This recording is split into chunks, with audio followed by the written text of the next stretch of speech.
Que el Señor les bendiga, hermanos. Amén. Vamos a abrir nuestras Biblias en Primera de Crónicas. Hemos llamado al mensaje esta noche bajo nueva administración. Primera de Crónicas, capítulo 12, verso 8 en adelante.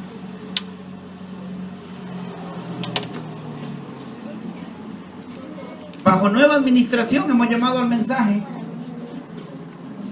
Vamos a ponernos de pie. Primera de Crónicas, capítulo 12, verso 8 en adelante, bajo nueva administración. Hemos llamado a este mensaje bajo nueva administración. Crónicas 12, Primera de Crónicas 12, 8 en adelante. Si no tiene Biblia, compártala con su hermano para que no pierda la lectura y pueda aprender. Vamos a estar leyendo bastante hoy.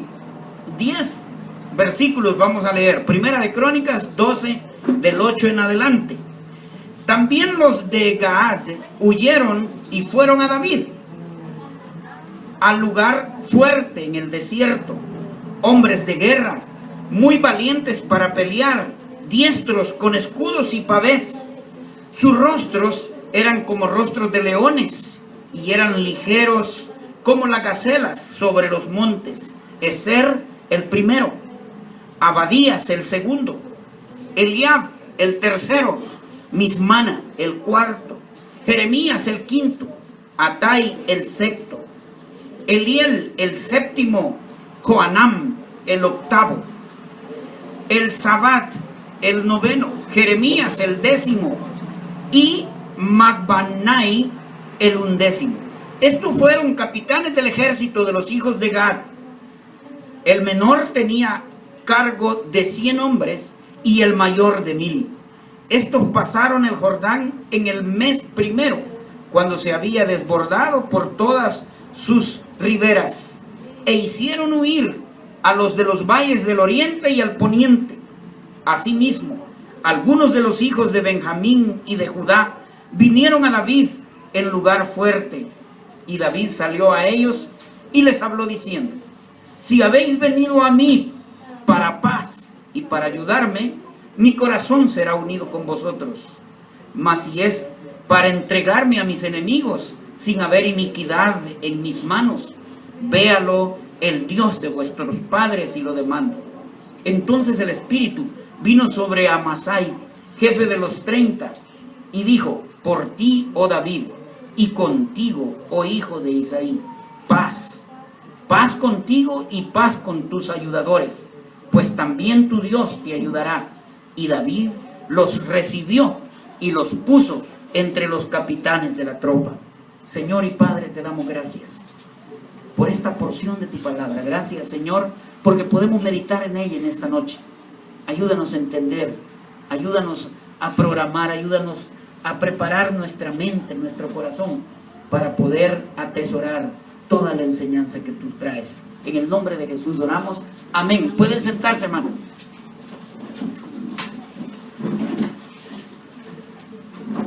De acuerdo a la definición de la palabra administrar, administrar es una palabra que significa ordenar, ¿verdad? Es una palabra que también tiene que ver con organizar, con contar. Es tan importante el tema de la administración actualmente que hasta las universidades tienen toda una carrera para estudiar administración. Incluso Oscar está llevando en la universidad administración. Es una materia, es una carrera muy completa, y no nos damos cuenta que esos conceptos que involucran la administración, que tienen que ver con la organización, que tienen que ver con toda el manejo de los recursos que nosotros tenemos, con llevar perfectamente clasificados, con todas esas cosas que tienen que ver con cuidar, con gobernar, son todos conceptos aplicados a nuestra vida. Nuestra vida, nosotros los cristianos deberíamos ser buenos administradores. Nosotros los cristianos deberíamos ser gente especial para administrar nuestro tiempo. Deberíamos ser gente muy especial para administrar nuestros recursos, administrar nuestras finanzas. Todo lo que a nuestra vida llega, deberíamos de tener capacidad para administrarlo. Pero cuando oímos la palabra administrar, creemos que es un tema que se aplica a las empresas, las empresas deberían de tener buenos administradores. Las empresas deberían de contratar administradores que egresen de las mejores universidades para moverse bien. Nosotros creemos que cuando hablamos de administrar, esto tiene que ver con administrar mi negocio, ¿verdad? Con administrar un ministerio. Los ministerios usan buenos administradores. Muchas veces creemos que los mismos gobiernos deberían de ser bien administrados, ¿verdad? O algunas veces aplicamos el tema de administrar incluso a las iglesias. Se nos olvida que nosotros los creyentes debemos aprender a administrar nuestra propia vida. Cuando el Señor venga, no va a venir por lindas iglesias. Cuando el Señor venga, no va a venir por lindos edificios. El Señor no va a venir por casas. El Señor no va a venir por monumentos. El Señor va a venir por personas que fueron usadas para construir su iglesia. Y la iglesia de cada uno de los creyentes está en el corazón de nosotros. Nosotros debemos aprender a administrar nuestro tiempo, nuestras finanzas, nuestra propia vida. Pero la gente fracasa. Miren, yo conozco un lugar, está por ahí, es un hotel, que si le he visto el rótulo de nueva administración 10 veces ha sido poquito. Siempre le ponen un rótulo nueva administración al lugar. Hotel con nueva administración. Siempre aparece el rótulo que dice nueva administración. Y aparece pintura nueva. Le dan un color diferente. Si uno entra, el menú cambió. Es la nueva administración del hotel, que le han cambiado la administración. Y ahí cambian, pero algo esa gente está haciendo mal, que no logran sacar el negocio como los que lo compran lo quieren hacer. No nos damos cuenta que nosotros muchas veces tenemos que saber administrar nuestra propia vida. Nuestra propia vida. Algo están haciendo mal, porque las cosas no están saliendo bien. Cuando las cosas no están saliendo bien, es porque algo está saliendo mal. Y cuando las cosas salen mal en los negocios, la gente dice, es que ahí hay un mal, fíjate. Ahí hay un mal espíritu. La vez pasada un empresario y el dueño del negocio, el dueño del local donde nosotros trabajamos ahí en la empresa, él llevó un cura. Sintió que un mal espíritu le había salido y le golpeó el aire en la cara. Yo le dije a Pati, vámonos de aquí y dejémoslo que haga lo que quiera. Cuando él dijo, ¿a qué hora va a venir? Le dijimos nosotros como a las 9. A esa hora íbamos nosotros para un banco a hacer otra cosa. Y ahí lo dejamos, porque la gente cree que cuando las cosas están saliendo mal, hay que hacer una limpia, ¿verdad? Hay que sacar los malos espíritus, porque algo está pasando mal. Hermanos, nosotros en nuestra vida tenemos nueva administración. En nuestras vidas tenemos nueva administración. Nosotros hemos sido comprados con sangre preciosa. El Rey de Reyes, el Señor de Señores, ha comprado su vida y la ha pagado bien, pagó bien por usted. O sea que si las cosas están saliendo mal, si las cosas no están saliendo bien en la vida, es probablemente estén pasando algunas cosas que necesitamos revisarlas, porque hay nueva administración. Tenemos nueva administración en la vida de nosotros. El Rey de Reyes, el Señor de Señores es ahora nuestro administrador. Y Él dice que todas las cosas que en la vida pasan, para nosotros los creyentes, nos ayudan para bien. No hay nada en la vida de nosotros, no existe el fracaso. No hay fracaso para un cristiano. Usted es más más que vencedor. Obtener la victoria para un hijo de Dios no es problema, es más que vencedor. Pero ¿y si las cosas están saliendo mal, pastor? No me sale pero ni la ciguanaba. Cuando no le está saliendo ni la ciguanaba, como dice el dicho, probablemente, mire, o el Señor es el jefe total y usted no lo está dejando hacer cambios en su vida, o el Señor es el jefe en total de su vida y usted está cerrado y no lo está dejando hacer los cambios que tiene que hacer para que ese proyecto de vida, para que esa situación cambie, para que usted salga adelante, porque es más que vencedor, y usted probablemente no lo está dejando hacer los cambios, o sencillamente usted no le gusta tener un jefe. Dirían en mi pueblo, usted es macho sin dueño. Hace las cosas como usted dice, y eso no permite a Dios administrar correctamente la vida. Alguien decía por ahí, si nosotros queremos saber en cuál de los reinos estamos, si en el reino de las tinieblas o en el reino de Dios, en el reino de la luz, hay una pregunta clave que tenemos que hacernos. Tenemos que preguntarnos, ¿cuál es la voluntad que yo estoy haciendo? ¿Estoy haciendo lo que yo digo? No se metan conmigo, mire, conmigo pocas y buenas. No. ¿Qué voluntad está haciendo? Si está haciendo su voluntad, usted no está manejándose en el reino de los cielos. Usted se está manejando en el reino de las tinieblas. Su jefe, su administrador es otro.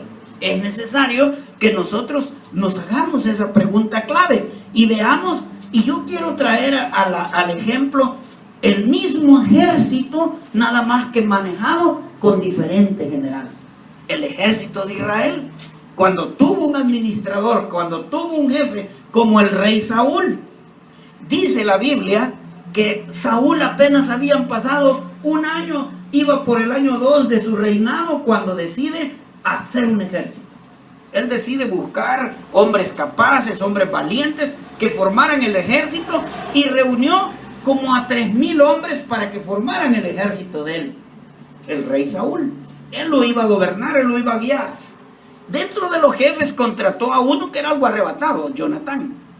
Y viene Jonatán, y como sus enemigos estaban al otro lado, eran los filisteos, se fue y los atacó y los fue a maltratar a los enemigos.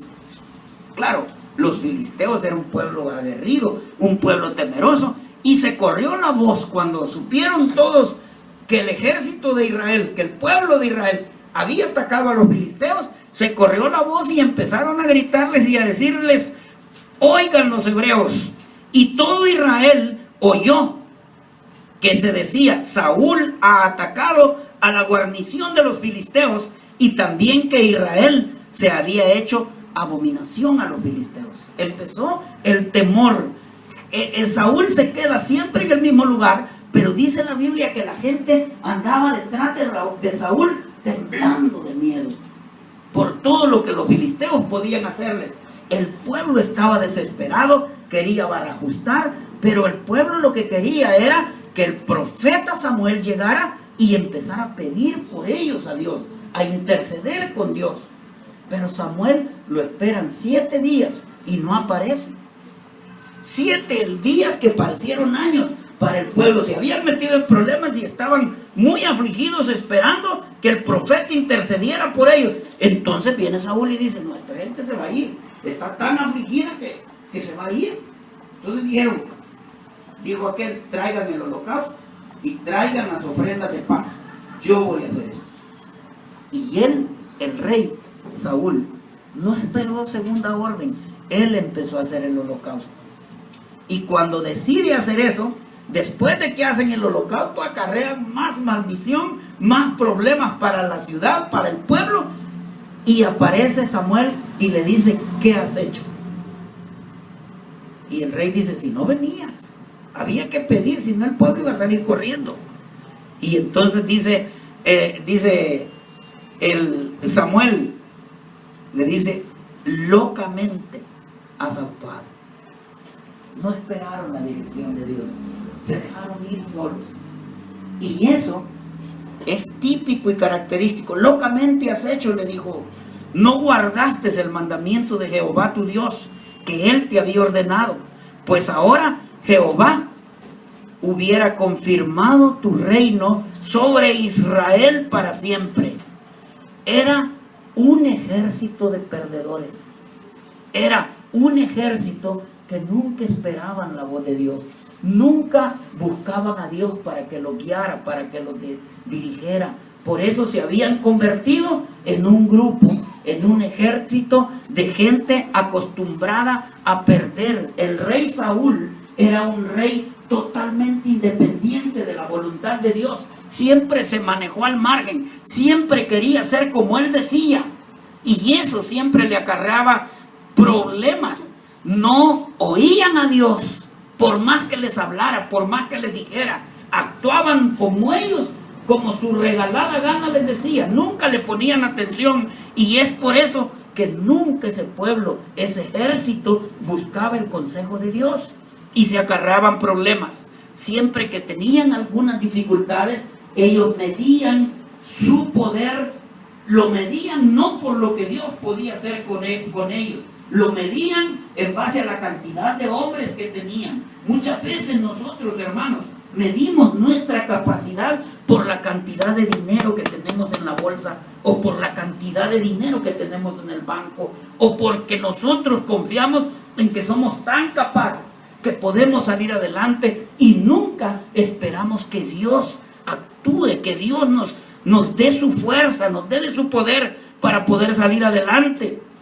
Era un pueblo condenado a destrucción.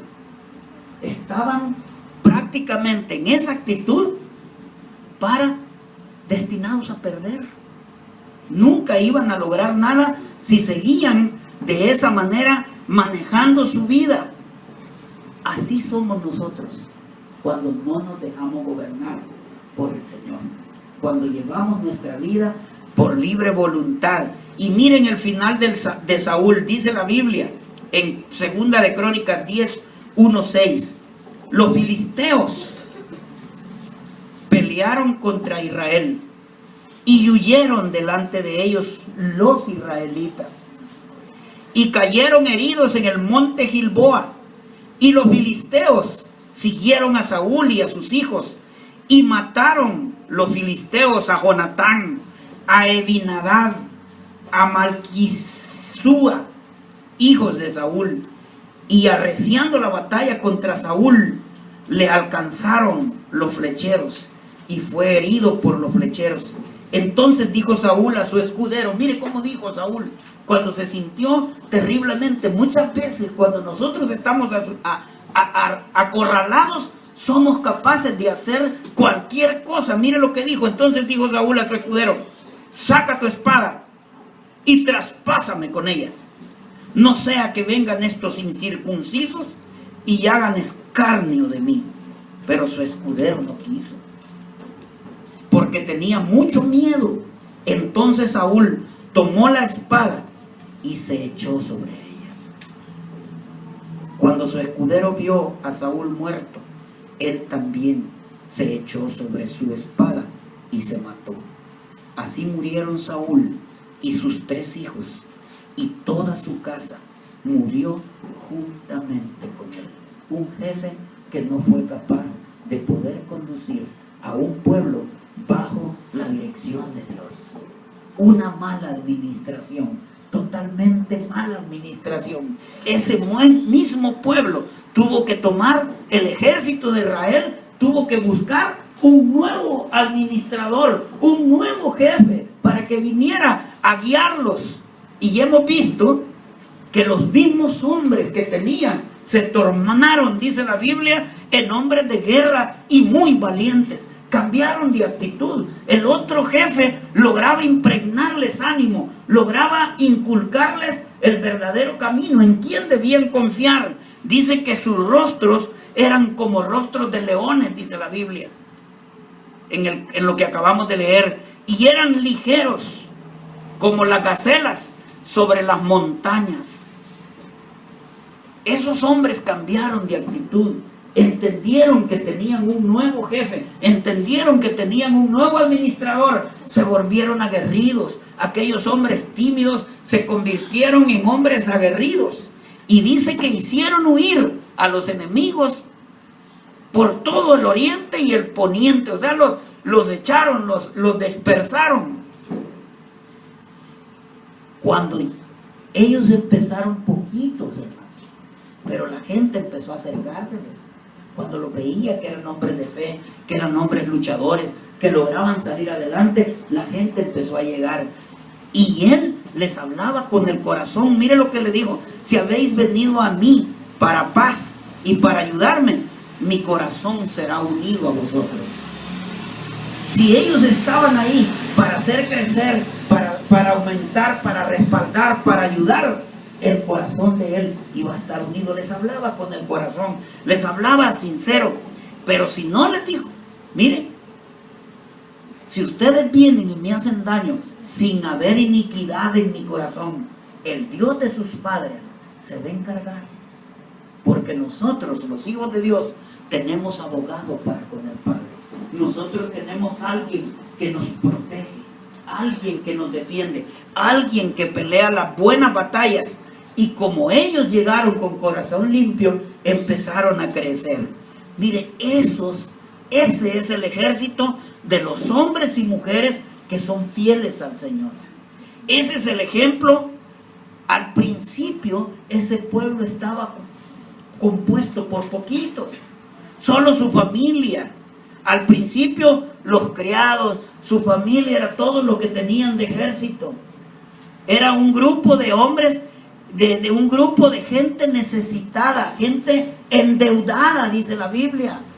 O sea que no era el caso de que estamos mencionándonos nosotros. Era un grupo de gente muy necesitada, llena de necesidades. Era gente endeudada. No sé qué tipo de deuda tenían en ese momento, pero era un grupo de gente endeudada. Solo ellos, todos los afligidos, todos los enfermos, todos los que tenían dificultades, se reunían con David, lo buscaban a David y vivían en amargura de espíritu, porque nadie que vive afligido está bien. Sin embargo, buscaban el consuelo, buscaban la bendición juntos, en oración, creyéndole a Dios. Allí se fortalecían. Dice Primera de Samuel 22, del 1 al 2. Yéndose luego David de allí, huyó a la cueva de Adulam. Y cuando sus hermanos y toda la casa de su padre lo supieron, vinieron allí a él y se juntaron con él. Mire quiénes se juntaron: todos los afligidos, todos los que estaban endeudados, todos los que se hallaban en amargura de espíritu. Y fue hecho el jefe de ellos. Y tuvo consigo más de 400 que se llegaron a reunir a aquel lugar, porque era gente que encontraba consuelo, encontraba fortaleza. Cada vez que se reunían, se fortalecían. Era un pequeño ejército. Ese pequeño ejército se convirtió, hermanos, en un ejército invencible. Era un ejército que había nacido para reinar, para gobernar, para hacer las cosas. Dice la Biblia en Primera de Crónicas 11: entonces todo Israel se juntó a David en Hebrón diciendo: he aquí, nosotros somos tu hueso y tu carne. Y David había dicho: el que primero derrote a los jebuseos será cabeza y jefe.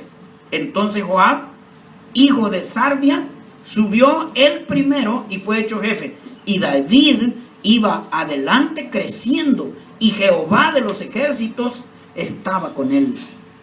Le pusieron ellos en medio de la parcela y la defendieron.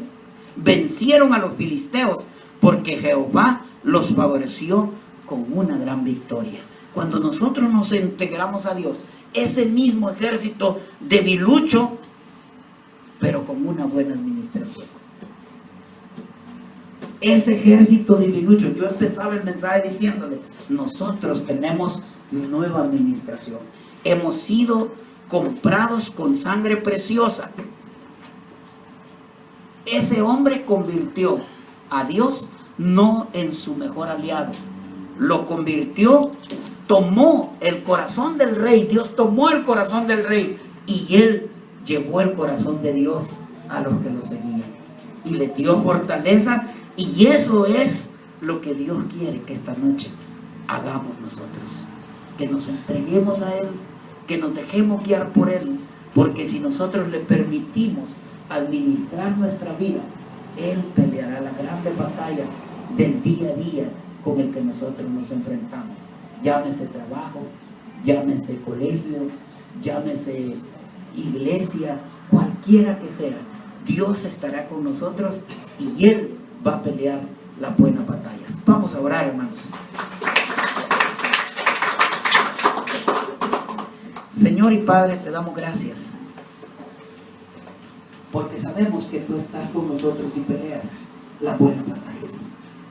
Gracias, Señor, porque no nos dejas solos, porque jamás bajo tu administración hemos estado solos, nunca. Hemos salido adelante en las buenas, en las malas. Tú has estado con nosotros, Señor, y queremos pedirte que tú sigas guiando nuestra vida, que este pequeño ejército que comenzó con poquitos y ahora cada vez van siendo más, Señor, permítenos seguir agrandando tu reino, Señor. Gracias por estar con nosotros. Si usted está con nosotros esta noche y nunca le ha pedido a Él que venga, que dirija su vida, yo quiero pedirle que ahí donde está, haga con nosotros esta oración. Señor Jesús, gracias porque me amas y porque entiendo que te necesito. Te abro la puerta de mi vida y te recibo hoy como mi Señor y como mi Salvador. Gracias por perdonar mis pecados y gracias por salvar mi alma hoy. En el nombre de Jesús, amén.